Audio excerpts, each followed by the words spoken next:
হাই everyone, কি খবৰ আপোনালোকৰ? আশা কৰিছোঁ সকলো ভালে আছে আৰু বহুত দিনৰ মূৰত আজি লৈ আহিছোঁ আপোনালোকলৈ এটা ৰেচিপিৰ ভিডিঅ'। যিহেতু কলেজ গৈ আছোঁ, তেনেকৈ সময় নহয় ৰেচিপিৰ ভিডিঅ' দিবলৈ, গতিকে আজি ছানডে বুলি আৰু চিকেন বনালোঁ। গতিকে ভিডিঅ' এটা কৰি থলোঁ।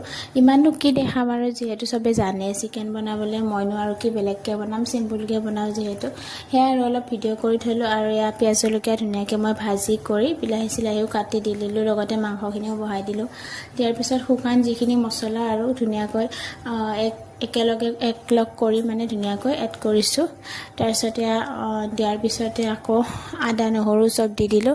আৰু কেনেকুৱা ভিডিঅ'বোৰ দিলে ভাল হয় আপোনালোকে প্লিজ জনাব মোক, মানে যিহেতু কলেজ গৈ আছোঁ, কলেজৰ ভিডিঅ' ইমান চবে চাব নিবিচাৰে, সেইবাবে জনাব।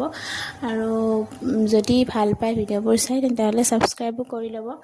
আৰু মোৰ মাংসখিনিও ধুনীয়াকৈ ভজা হৈ গ'ল। আদা নহৰু এড কৰি দিছোঁ, শুকানকৈ ভাজিছোঁ। আৰু এতিয়া গৰম পানী দি দিছোঁ অলপ।